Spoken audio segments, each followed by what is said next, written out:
Okay. Assalamualaikum dan selamat datang ke page The Shakira. So, hari ni saya nak menceritakan sedikit mengenai sebuah artikel, iaitu mana lagi? Okay. Mengenai keselarasan personaliti dengan pemilihan program sains komputer dan teknologi maklumat. Okay. So, kita pergi ke alright. So, untuk slide kita pada hari ini adalah tajuk yang akan dibentangkan, yang saya akan explain pada hari ini berdasarkan artikel keselarasan personaliti dengan pemilihan program sains komputer dan teknologi maklumat. Artikel ini berkaitan dengan bagaimana macam mana pensyarah tu dia mengkaji mengenai pelajar yang ambil bidang sains komputer dengan teknologi maklumat tu, adakah dia orang memilih tu ada atas dasar minat atau atas dasar family atau atas dasar persekitaran. Okay. So, seperti yang kita boleh lihat sini, dia adalah ditulis oleh pensyarah-pensyarah daripada Fakulti Teknologi dan Sains Maklumat daripada UKM Malaysia. So, artikel ni adalah artikel yang dipublish pada 2014. Okay. And then, kita terus pergi kepada pengenalan. So, artikel ini dia akan menceritakan mengenai hasil daripada personaliti seorang pelajar itu, menggambarkan minat dan kecenderungan individu terhadap sesuatu, terutama jika ia melibatkan masa depannya, seperti nak pilih program pengajian yang sudah tentu berkaitan dengan untuk kerjaya dia orang nanti, untuk kerjaya pelajar itu nanti. Ini kerana setiap individu akan mencari persekitaran yang sesuai dengan ciri-ciri personalitinya. Kerana dengan demikian dia berpeluang menunjukkan kebolehan dan kemahiran serta berpeluang untuk menampilkan kecemerlangan dirinya dalam persekitaran tersebut. Ini berdasarkan citasi daripada Abdullah Saleh. Ini daripada artikel itu sendiri. Dan ketidakselarasan dari segi personaliti dan pemilihan program akan mengakibatkan pelajar itu sendiri menjadi kurang bermotivasi dan kurang berminat untuk meneruskan sesi pembelajaran. Ini kerana bidang sains komputer atau teknologi maklumat ni adalah bidang yang kurang diajar sewaktu di sekolah. So, dekat sini bila pelajar tu sendiri dah masuk dan ambil dalam bidang tu, adakah sesuai atau tidak mengikut personaliti mereka. Okay. So, kajian ini bertujuan untuk, dia ada kat sini ada 4. First, untuk mengenal fasi pola personaliti pelajar program sains komputer dan teknologi maklumat. Yang kedua, untuk mengenal fasi tahap keselarasan personaliti, sama ada personaliti dengan pilihan program tu sesuai ke tak. Yang ketiga, untuk mengenal fasi faktor pemilihan, apa sebab pelajar itu pilih sains komputer dan teknologi maklumat.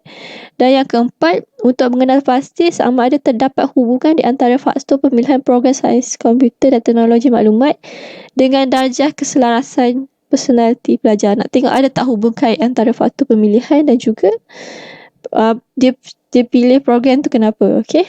So, kita teruskan kepada definisi konsep dan operasional. So, dekat sini sebelum kita mula, jom kita tengok satu video dekat YouTube yang mengenai cara mengenal pasti kerja sesuai dengan minat. Sekejap ya. So, kat sini Shakira dah buka. Sebelum kita nampak ke? Nampak ke?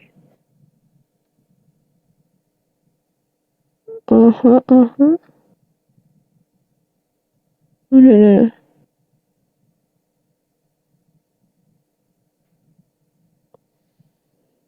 So, yeah.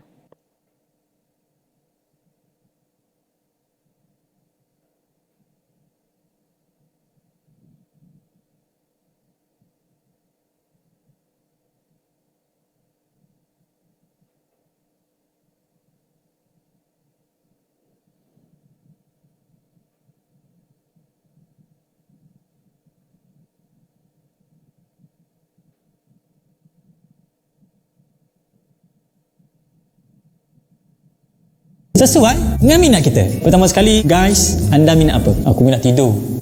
Alright, kali ini kita nak tahu apakah kerja yang sesuai dengan minat kita. Pertama sekali, guys, anda minat apa? Aku minat tidur. Okey, kerja kau jadi lembu. Lepas tu kena sembelih kat korban. Minat yang serius. Kecenderungan kita, personality kita cenderung macam mana? Ada jumpa orang ke, suka hands on ke, suka melasak ke, diam dan menganalisa ke. Minat itu boleh didirectkan kepada kerjaya yang sesuai. Supaya kenapa? Supaya anda perform waktu kerja. Now, ini adalah bantuan untuk mereka yang nak kenal minat dan nak tahu kerjaya apa sesuai dengan minat dia.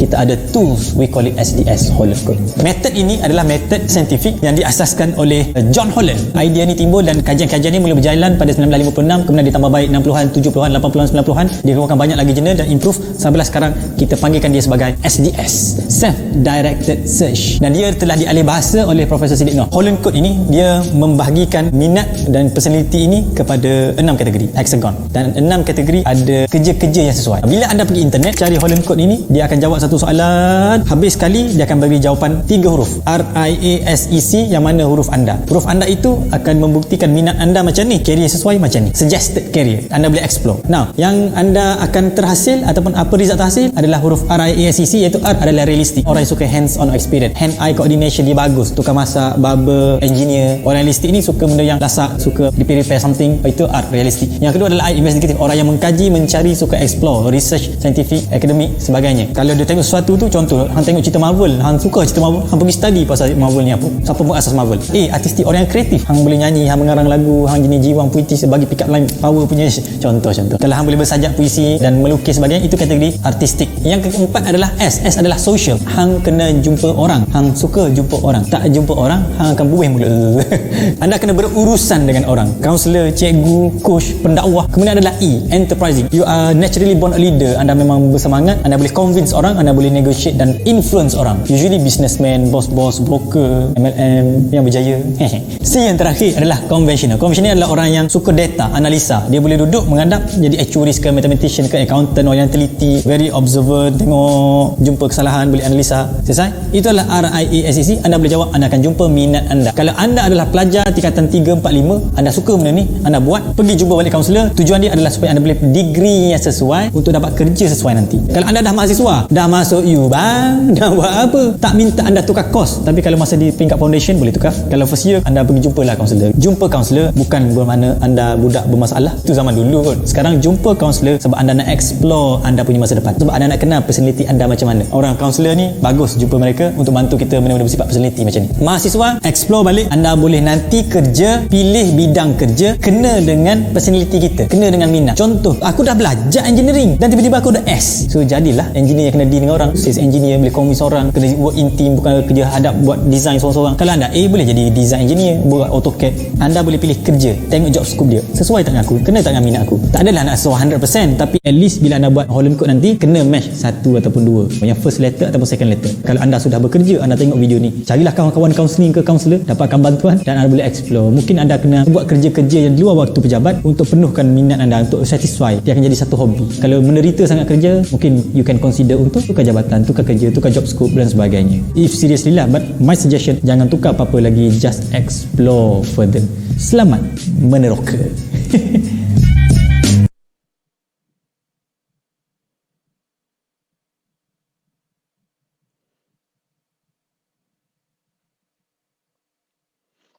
Okay. So, daripada video tadi, kita boleh lihat dia ada penerangan mengenai beberapa pola personality daripada Holland tu kan. So, dekat sini pun dalam artikel ni juga dia ada menceritakan mengenai 6 pola itu, iaitu realistic, social, investigative, artistic, enterprising dan conventional. Okay. Realistik itu untuk menjana kecekapan. Dia lebih bersifat teknikal, praktikal. Dia suka menguasai sesuatu yang berbentuk abstrak.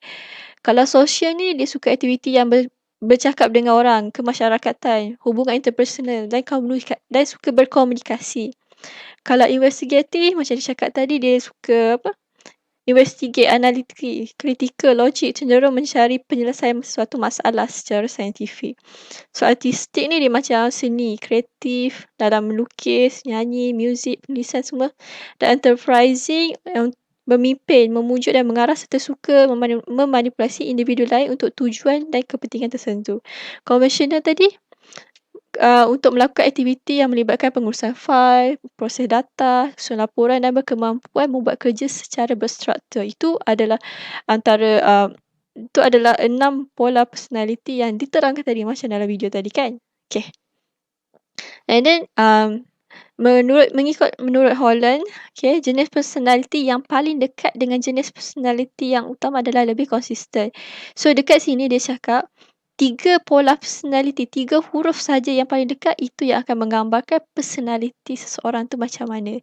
Sama ada dia lebih kepada realistic, conventional, enterprising ke, investigatif ke, artistik ke, social ke, semua tu bergantung kepada hasil analisis yang akan dilakukan nanti. Jom kita tengok, okay. So sama ada pelajar tu dia betul-betul minat sains komputer ke atau dia macam maybe belajar atas dorongan persekitaran, ikut orang ke, kawan ke, family ke. Okay.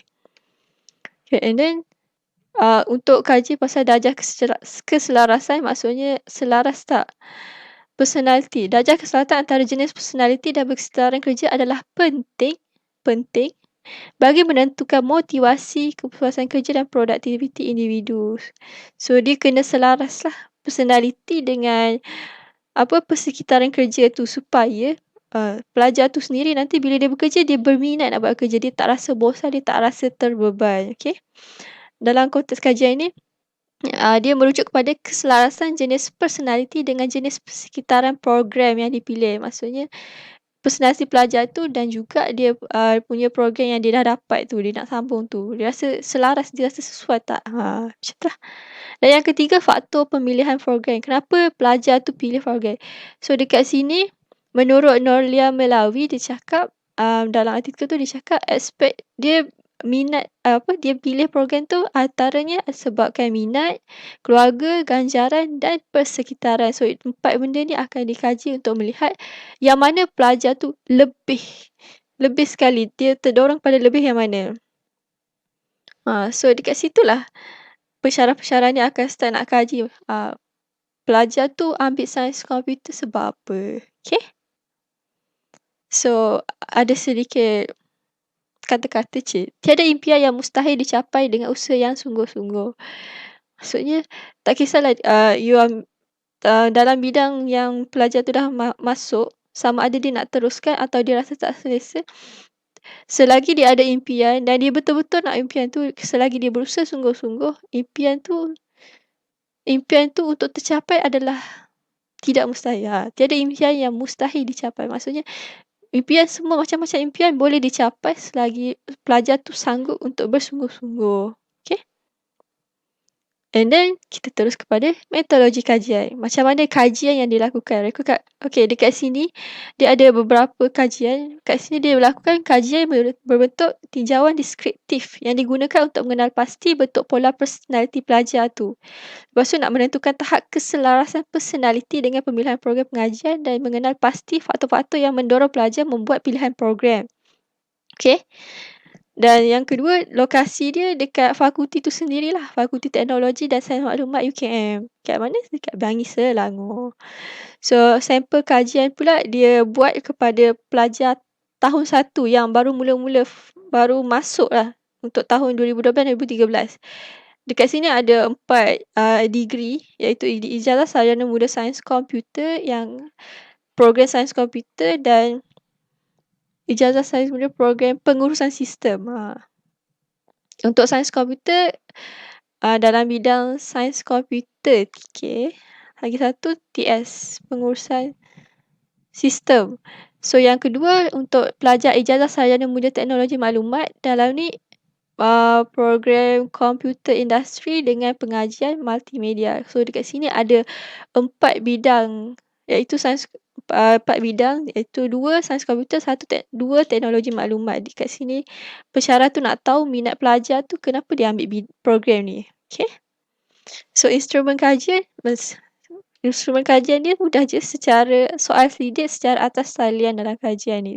Sebab nak lagi mudah supaya semua boleh jawab dan semua boleh capai kan. Bila cakap pasal sains komputer dan teknologi maklumat ni, mestilah dia orang biasa dengan atas talian ni. Okay. So soal sidik ini dibina berdasarkan gabungan 3 komponen soal sidik, iaitu yang pertama mesti Yang first untuk personality mesti latar belakang. Yang bahagian B, self direct research form. Ini form untuk tanya pasal self direct research form, easy kan. Yang ketiga, soal sidik faktor pemilihan program. Macam kenapa pelajar tu pilih program tu. Okay, seterusnya hasil kajian. Setelah semua pelajar dah jawab tu, dekat sini kita nak tengok hasil dia. Kenapa dia orang pilih sains komputer. So kalau mengikut latar belakang pelajar, mengikut jantina, bangsa dan program pengajian. Kalau dekat sini jantina lelaki, perempuan, dekat sini perempuan lagi ramai waktu tu. Bila digabungkan keempat-empat ijazah program tu.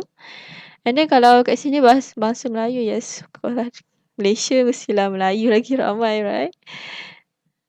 And then program sains komputer. Ini program sains komputer kat sini. Dalam program sains komputer lagi 72 orang. Sains dan pengurusan sistem 25 orang. Kalau untuk ijazah teknologi maklumat, kalau program komputer industri 27 orang, multimedia 30 orang. So total dia 154 orang. Okay, ini latar belakang.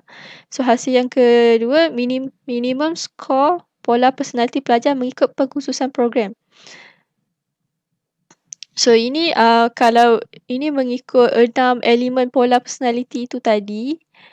Kalau personality science komputer ni kan. Dekat sini sains komputer. Dia kebanyakannya. Okay, kalau kita tengok secara keseluruhannya, pelajar bidang sains komputer dan teknologi ni dia orang lebih kepada sosial. Okay, sosial yang paling tinggi kan. Dan kalau ikut kod pun semua ada S. Educational Opportunities Finder. Okay. Dan S sosial. Lepas tu apa yang kedua? Yang kedua E. Okay. Yes, E. Entrepreneurship. Dia suka pelajar sains komputer dan teknologi ni, dia orang sosial. Lepas tu dia orang ada entrepreneurship. Entrepreneurship ni bagus sebab bila pelajar sains komputer tu dia reti buat program. So dia sepatutnya reti lah untuk marketkan program dia. Like dia orang boleh bina satu syarikat sendiri untuk pembangunan website ke, untuk networking ke. Entrepreneurship ni memang bagus bila seorang pelajar tu, bila seorang individu tu mampu untuk memimpin dan diorang boleh bina syarikat sendiri. Dan apa yang paling kurang dalam program ni, pelajar paling kurang. Obviously artistik. Maksudnya pelajar sains komputer ni kurang kreatif. Sepatutnya kena kreatif. Okay, tak apa. Dia kurang tapi tak adalah teruk sangat. Okay. Maksudnya pelajar sains komputer ni dia more to social. Dia orang kurang menyanyi, muzik. Tapi grafik mesti okay punya. Grafik untuk sains komputer mesti okay. Okay. And then darjah dan tahap keselasan personality pelajar mengikut pengkhususan program. So selaras ke tak, kalau sains komputer ni tahap keselarasan dia hampir tak sepadan. Okay, sebab dia 14 kan, kurang. Dia punya berdasarkan survey tu untuk sains komputer kan, dia hampir tak sepadan. Untuk sains komputer yang kedua tu padanan yang lemah. Ini untuk teknologi maklumat pun padanan lemah, padanan yang lemah. Keseluruhannya semuanya padanan yang lemah sebab berdasarkan hasil kajian tu padanan dia lemah. So sebab apa minimum score? Sebab apa skor pemilihan program? Kalau ikutkan dekat sini yang paling tinggi adalah minat. Kebanyakannya ambil sains komputer sebab minat. And then didorong oleh persekitaran dan ganjaran apa yang dapat dan keluarga yang last sekali. Means that pelajar tu dia kalau bila cakap pasal minat, dia maksudnya dia tahu program tu, kenapa dia ambil program tu, apa yang program tu boleh tawarkan, itu ganjaran. Persekitaran mungkin kerana mereka kebanyakan pelajar sampai sekarang ni dia orang dah terbiasa dengan teknologi. Mungkin ada sebahagian mereka yang memang dah biasa bermain dengan sistem komputer, gadget kan. So persekitaran dan ganjaran ni since dia orang dah tahu macam mana gadget, komputer, laptop tu berfungsi, so diorang tahu apa kelebihan yang diorang boleh dapat bila diorang faham pasal komputer. Dan keluarga ni ada serba sikit lah, yang ada yang menyokong, ada yang tak menyokong. Tapi kebanyakannya agak tinggi kat sini. So, family pun, keluarga pun menyokong apa yang diorang minat. So, perbincangan kajian.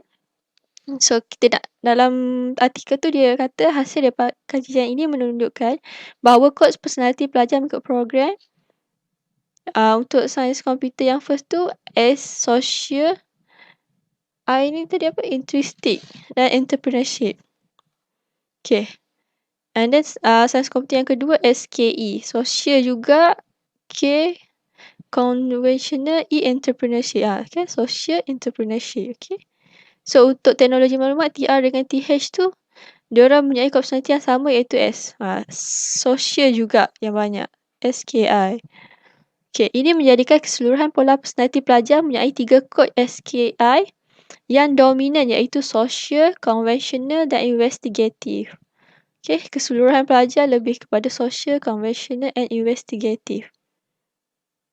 Manakala kod personality yang bersesuaian dengan program pengajian sains komputer dan teknologi maklumat seperti yang terdapat dalam Educational Operative Finder, kalau ikut cakap ni untuk sains komputer, dia sepatutnya IKS. IKS. Susunan dia mesti I dulu, lepas tu K, betul baru S. Namun demikian, kod 3 huruf yang diperoleh dalam kajian ini masih tak lari dengan kod F, tapi berbeza dari segi kedudukan dominan personality tersebut.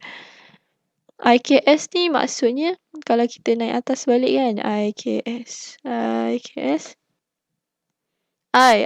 Pelajar sains komputer kena investigatif, kena saintifik, kena berfikir sebab dia nak selesaikan masalah kan. Betul, konvensional cenderung melakukan aktiviti pengurusan perprosesaan data sebab kita akan bertemu dengan banyak database. Macam-macam network pun ada database. Sosial ni membentuk masyarakat. Maksudnya dia kena bercakap dengan orang lah kalau dia nak menjual program, dia nak explain apa yang dia buat tu. Sebab pelajar sains komputer ni biasanya bila kita cakap orang tak faham. So sebab itulah kita kena belajar sosial, kena banyak bercakap supaya orang faham apa yang kita cuba sampaikan. Okay. Yang kesimpulannya, okay, pola personality pelajar iaitu SKI mempunyai darjah keselatan yang rendah iaitu tahap padanan yang lemah dalam bidang yang dipilih. Maksudnya pelajar yang masuk tu, dia personality dengan faktor pemilihan tu rendah. Tadi kan kita dapat semua padanan yang rendah. Pemilihan program berdasarkan pilihan dan minat sendiri ikuti dengan faktor lain. Dan pemilihan tu pula berdasarkan minat sendiri. Minat je. Dia macam maksudnya dia orang tahulah dia orang minat nak sains komputer tu. Tapi dia punya minat tu dia tak mendalam lagi. Dia orang kena, okay? Tapi kesemua faktor ni tak ada hubung kait pun dengan keselarasan personality mereka. Sebab benda ni pola personality seseorang tu dia boleh berubah-ubah sebenarnya. Jadi bila pelajar ni dah start masuk belajar dan buat latihan banyak-banyak, lama-lama mereka sendiri akan berminat dan dia akan mula tertarik dan akan lebih memahami sains komputer dan teknologi maklumat itu sendiri macam mana. So dekat sini pun dia ada letakkan semoga pihak fakulti diharap dapat memberi motivasi serta bimbingan kerjaya kepada pelajarnya secara konsisten supaya keselarasan antara personaliti dan pemilihan bidang program pengajian dapat ditingkatkan. Ini supaya pelajar tu bila dia dah masuk belajar tu dia tak akan rasa yang dia salah jalan.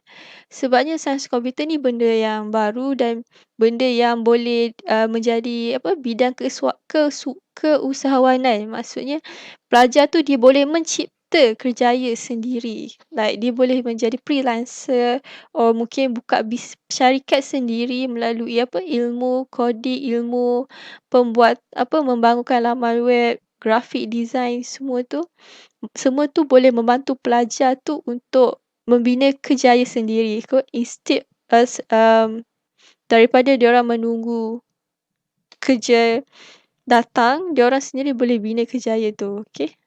Sebab itulah dalam kes kajian ni, dalam artikel ni, dia kata pihak fakulti tu kena sentiasa memberi motivasi.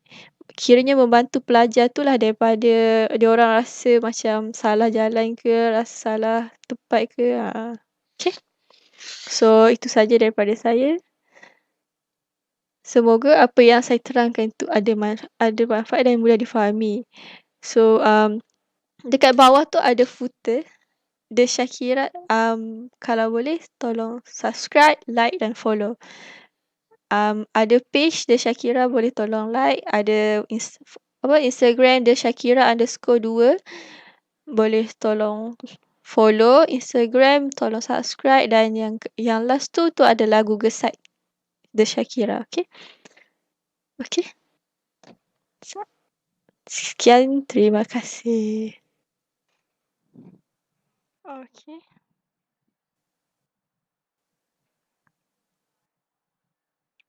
Okay, so sekarang ni Syakira nak menjawab sikitlah soalan yang ada ditanya di ruangan komen.